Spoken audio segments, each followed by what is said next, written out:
అందరికీ నమస్కారం అండి. నేను మీ పల్లెటూరి సీను. పల్లెటూరి వారి మాట పాట అన్నటువంటి శీర్షికన మేడారం జాతర యొక్క 4 రోజుల యొక్క మాట.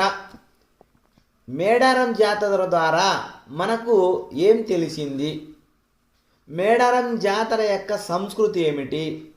మేడారం జాతర చరిత్ర ఏం చెబుతోంది?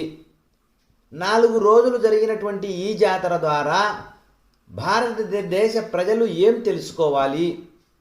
ఈ జాతరను ప్రభుత్వం ఎందుకు ఇంత ఘనంగా జరుపుతోంది? ప్రపంచంలోనే ఇంత పెద్ద గిరిజన పండుగ ఏదైనా ఉందిరా అంటే అది కేవలము సమ్మక్క సారక్క జాతర అని చెప్పవచ్చు. ఎందుకు చెప్పవచ్చు? ఈ జాతర ద్వారా ఏం తెలిసిందిరా అంటే, మామూలుగా 13వ శతాబ్దంలో కాకతీయుల కాలం ఆ రోజు. అలాంటి కాకతీయుల కాలంలో ఒక కాకతీయ వంశానికి ధీటుగా, అది కాక స్త్రీలు అణిచివేతకు గురైనటువంటి నాటి కాలంలో ఒక స్త్రీ, అది మామూలు స్త్రీ కాదు, గిరిజన స్త్రీ, అణిచివేతకు గురైనటువంటి గిరిజన జాతి, అందులోనూ కోయ జాతి.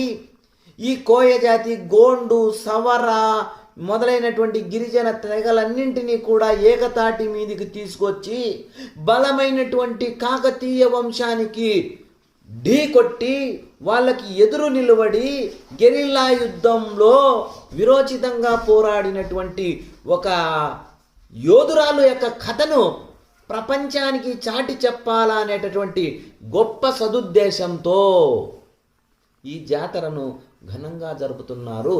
ప్రతి 2 ఏళ్లకు ఒకసారి, 2 ఏళ్లకు ఒకసారి గిరిజన సంస్కృతి, గిరిజన సాంప్రదాయాలు, గిరిజనుల యొక్క వాళ్ళ యొక్క సంస్కృతి సాంప్రదాయాలు, వాళ్ళ యొక్క సాహసము, వాళ్ళ యొక్క పోరాట పటిమ, ఏదైనా కూడా ఒక పోరాటానికి ఒక చిన్న జాతి కూడా ఎదురెడ్డి నిలబడింది అని చెప్పడానికి, ప్రపంచానికి చాటి చెప్పడానికి ఈ మేడారం జాతర ఎన్నో విశేషాలను చెబుతుంది.